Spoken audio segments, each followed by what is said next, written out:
I remember the day Lily was born like it was yesterday. I was 8, a skinny girl with wide eyes and a head full of dreams. My parents, John and Sarah, were ordinary folks. Dad worked at a local factory, and Mom stayed at home. Life was simple until Lily came along. "Look at her, Sarah. She's got your eyes," Dad had cooed, holding Lily for the first time. Mom had smiled, a tired but triumphant smile. "And your nose, John." I stood by the door, clutching my ragged doll, waiting for someone to notice me. "Can I see Lily?" I asked timidly. Mom glanced at me, her eyes barely registering my presence. "Not now, Linda. Lily needs rest, and so do I." School wasn't much better. Kids can be cruel when they smell vulnerability. "Hey, Scarecrow Linda," Jack, the class bully, would sneer as he tugged at my faded dress. "Did you get your clothes from the trash?" I tried to ignore them, but words hurt more than punches. At home, Lily grew into a pampered princess. She'd scribble in my textbooks and giggle. "Look, Linda, I'm helping you with homework." I'd sigh. "Lily, please don't do that. I need those for school." One day, she went too far, pouring paint over my only good dress. I yelled at her, but she just cried. That's when Mom stormed in. "What's going on here?" she demanded, her eyes flashing. "Lily ruined my dress," I said, holding up the stained fabric. Mom didn't even look at the dress. "How dare you yell at your sister? Go to your room, Linda. No dessert for a week." Grandma was the only one who understood. "Don't let them get you down, Linda," she'd say. Her house was my refuge, filled with books and love. She taught me to escape into stories, to live 1,000 lives within those worn pages. The day Grandma passed away was the day I lost my true home. I remember coming back from school, my heart heavy, walking into a house filled with her absence. My parents were in the living room, already talking about her belongings. "We should start clearing out her stuff," Dad said, his voice devoid of any sadness. Mom was looking through a list. "And her library? Those dusty old books?" I lingered at the doorway, listening, a tightness growing in my chest. "Just get rid of them," Dad shrugged. "Who needs all that old paper?" I couldn't hold back anymore. "Can I have Grandma's books?" I blurted out, stepping into the room. "Please?" They both turned, almost surprised to see me. "Sure, take them," Mom said dismissively. "We don't have any use for them anyway." I spent the next days transferring Grandma's books to my room, each one a piece of her I wasn't ready to lose. Life moved on in its cruel pace. As high school came to an end, my parents made an offer I didn't expect. "We'll pay for your college," Mom announced one evening. "You can study accounting or something practical." I remember feeling a mix of surprise and suspicion. "Really? Why?" I asked. "It's our duty," Dad said. "Just don't expect any more handouts after this." College was my escape, a chance to be more than just the overlooked sister. But even that came with its price. A few weeks into my part-time job at the library, Mom cornered me. "You're making money now. It's only fair you start paying us back for your tuition." I was stunned. "But you said you'd pay for my college." "I didn't ask for this." "Don't be ungrateful," she snapped. "Half your salary, that's the deal." The injustice of it burned in me, but I had no choice. Half of what little I earned went straight into their pockets. Years passed in this exhausting cycle: work, study, pay my unfair dues. My graduation was supposed to be a celebration, but it felt more like a reminder of the shackles I couldn't escape. At the dinner table, with Lily smirking beside me, my parents dropped another bombshell. "Now that you're working full-time, we expect you to continue paying us," Dad said, as if it was the most natural thing in the world. "What?" I was incredulous. "But I've been paying you all through college."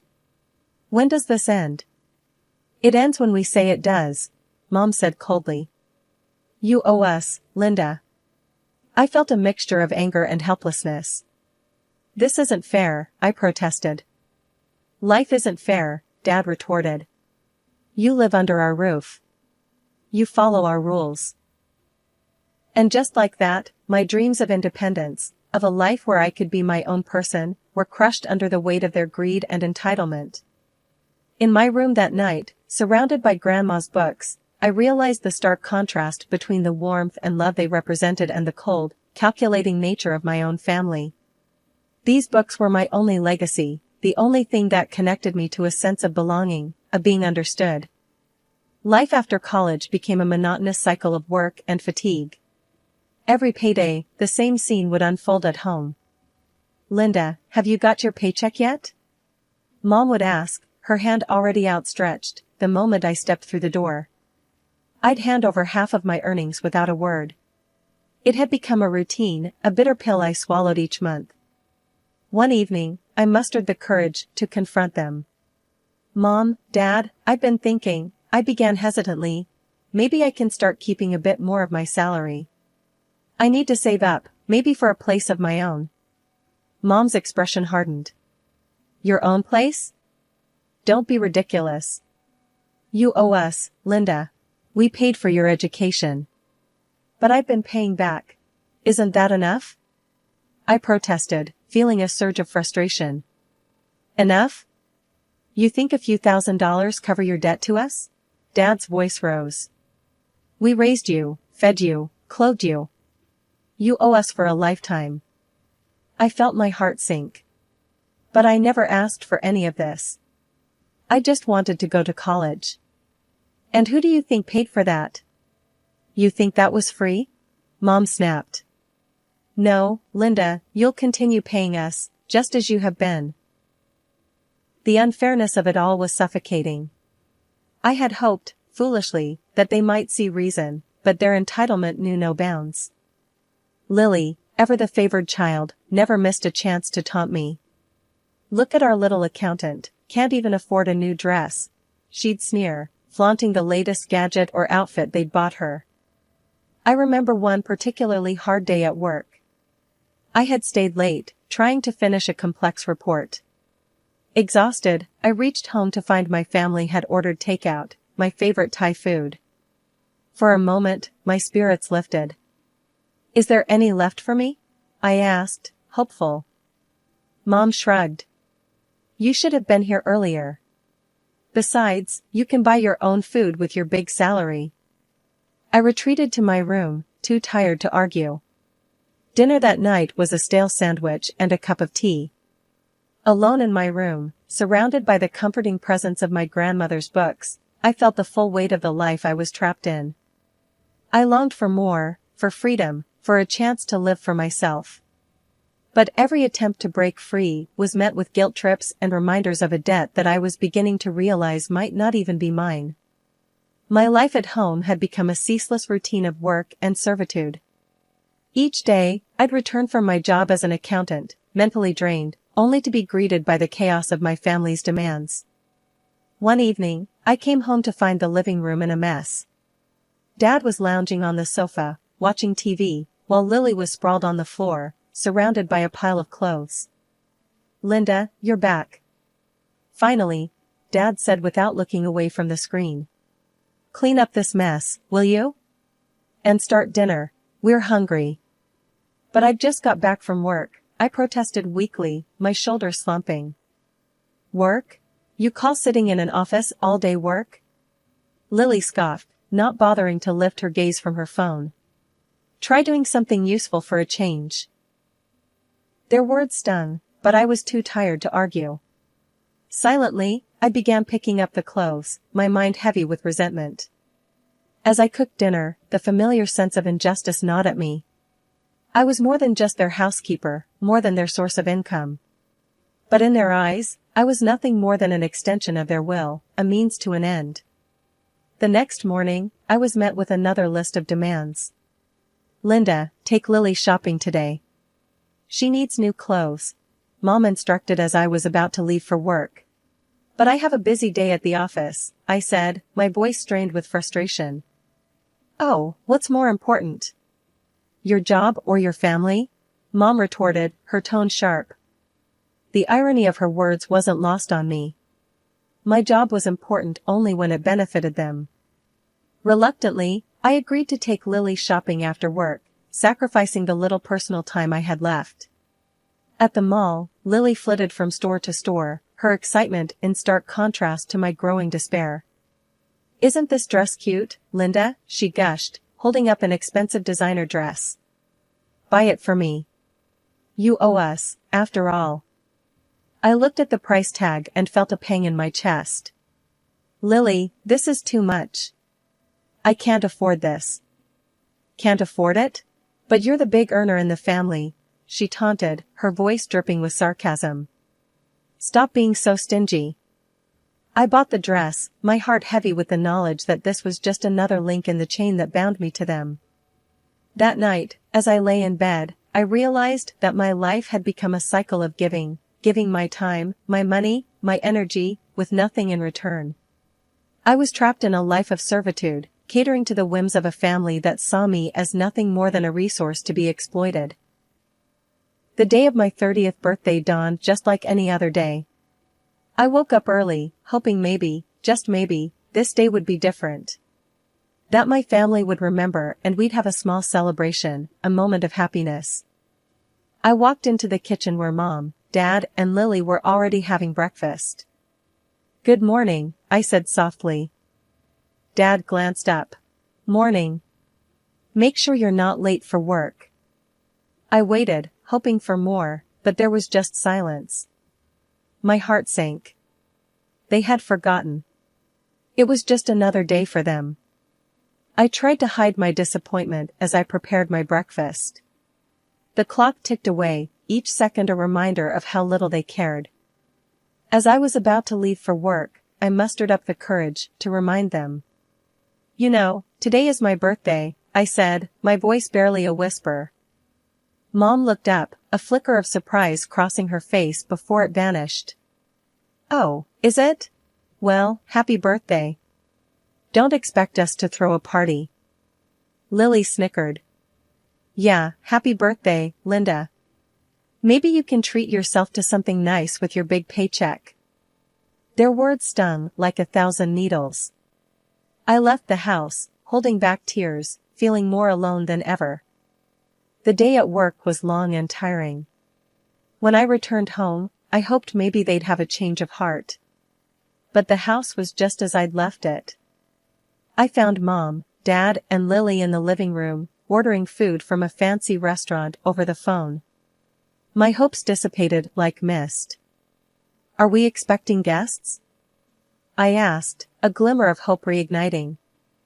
No, just felt like ordering something nice, Mom said casually. You can join us if you want. I watched as they ordered dish after dish, my heart sinking with each click of the phone. Should I get the lobster or the steak? Lily mused aloud. You should get both, Mom encouraged. I stood there, a bystander in my own home. They hadn't just forgotten my birthday, they didn't care. I retreated to my room, the walls echoing with their laughter and chatter. I sat on my bed, surrounded by Grandma's books, the only gifts I'd ever truly treasured. In the silence of my room, I called my Aunt Mary, the only other person who had ever shown me kindness. She answered with a warm, "Happy birthday, Linda. How are you, dear?"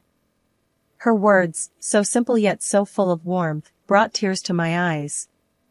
We talked for a while, and she shared stories about Grandma, bringing a smile to my face. Then she said something that stopped me cold. You know, your grandmother would be so proud of you. She always wanted the best for you. That's why she left the money for your education.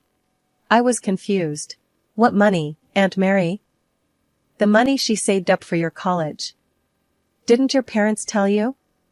She was so determined to give you a good start in life. My world spun. Grandma had paid for my college? All these years, my parents had lied, making me believe I owed them. I hung up the phone, my mind racing.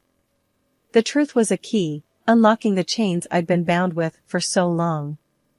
My parents had manipulated me, used me, all based on a lie. That night, I couldn't sleep. The revelation churned in my mind, a mix of anger, betrayal, and a newfound sense of determination. I couldn't let them control me anymore. I had to break free, to find my own path. The next morning, I confronted them. I know about the money Grandma left for my education. Why did you lie to me? Their reactions were a mix of shock and defensiveness. We did what we had to do, Mom said coldly. We're your parents. It's your duty to support us. Duty? You lied and made me your servant. I exclaimed, my voice trembling with emotion. Dad just rolled her eyes. Drama queen. You should be grateful we let you live here. That was the final straw. I was done being their scapegoat, their cash cow. It was time for me to take control of my life. The morning after my birthday was a new beginning. The sun seemed brighter, the air fresher, as if the world was acknowledging my resolve. I had packed my things quietly, trying to avoid any early confrontations. But as I was about to leave, Mom and Lily confronted me in the hallway, blocking my path. Where do you think you're going with those bags? Mom asked, her eyes narrowing. I'm leaving, I stated, my voice steady, despite the pounding of my heart. Mom's tone turned pleading. Linda, you can't do this to us. We're your family. Where will you go? Anywhere but here, I said, stepping around them. I deserve better than this. I deserve a life. As I walked out the door, I felt a weight lift off my shoulders. The shackles of guilt and obligation that had held me down for so long were finally broken. I didn't look back. I walked towards the bus stop, my heart filled with a mix of fear and excitement. I was stepping into the unknown, but for the first time, it was a path that I had chosen for myself. On the bus, I called a number I had written down a few months back, an advertisement for an apartment rental. The voice on the other end was friendly and understanding. By the time the bus reached my stop, I had arranged to view the apartment later that day. The apartment was small, but cozy, a stark contrast to the coldness of my family home. As I signed the lease, I felt a sense of ownership and independence I had never experienced before. That night, in my new apartment, surrounded by my grandmother's books, I finally felt at peace. I cooked a simple dinner for myself, enjoying every bite without the weight of judgment or expectation. My phone rang several times that evening, the caller ID showing my family's number. But I didn't answer. I was done letting them control my life. Instead, I curled up on the small sofa with a book, losing myself in a story of adventure and courage. It was like Grandma was there with me, her spirit encouraging me to live the life I was meant to have. In the quiet of my apartment, I made a promise to myself. I would live my life on my own terms, find my own happiness. I would no longer be the overlooked child, but a woman strong, free, and in control of her destiny. Settling into my new apartment was like starting a fresh chapter in my life. I had my own space, and for the first time, I could use my salary for myself. It was a revelation to realize how far my earnings could stretch when I wasn't giving half of it away to my parents and sister. I could afford good food, stylish clothes, and even indulge in a bit of self-care. One of my first acts of independence was giving myself a complete makeover. I got a stylish haircut, something I had always wanted but never dared to do. I bought clothes that made me feel confident and happy. Every morning, I dressed for work with a sense of pride and excitement. At work, my colleagues noticed the change immediately. Linda, you look fantastic. What's your secret? Sarah, one of my closest colleagues, asked me one day. Just enjoying my life and embracing the change, I replied with a smile, feeling a sense of accomplishment.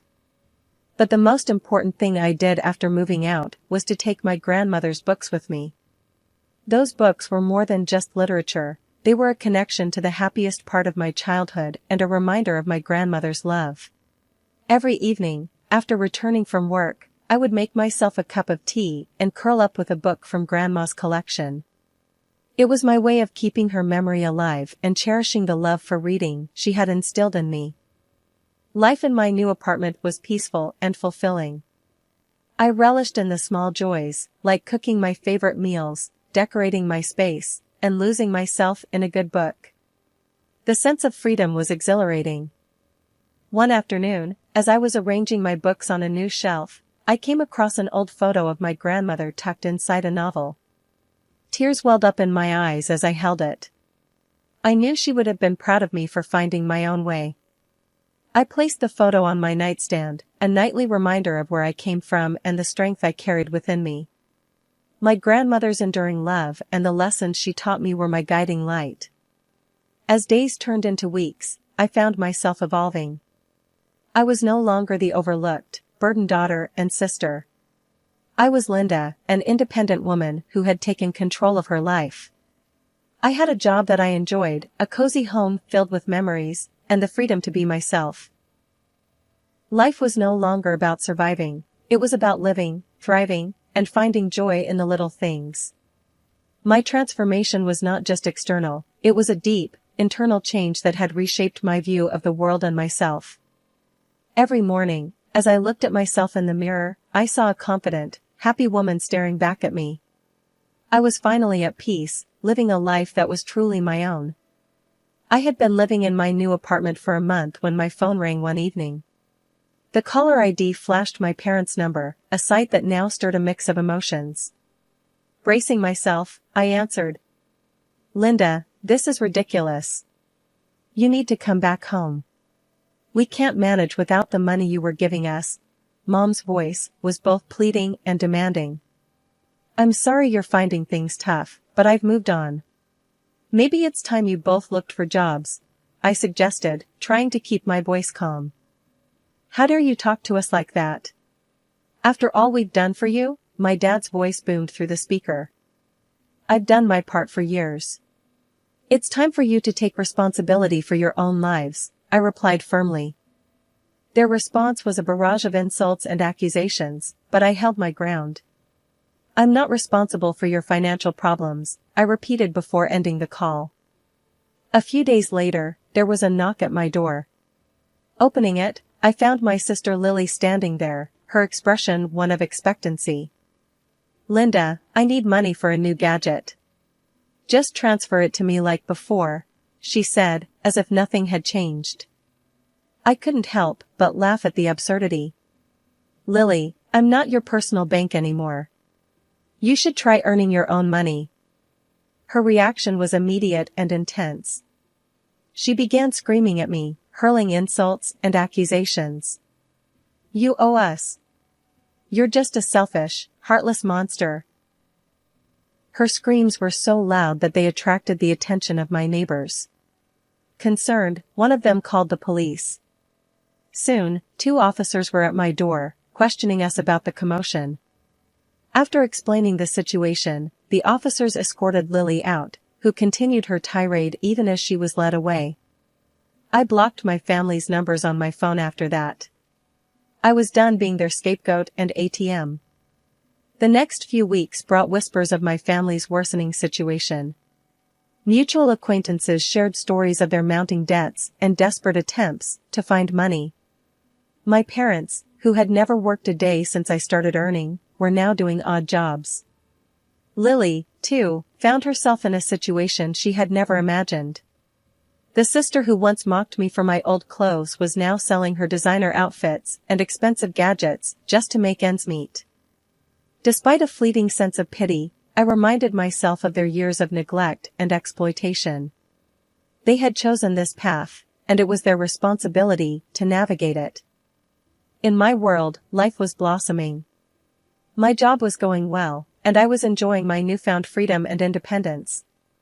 My apartment, once a distant dream, was now my haven of peace, filled with memories of my grandmother and her books. One evening, as I sat in my reading nook, a sense of profound contentment washed over me.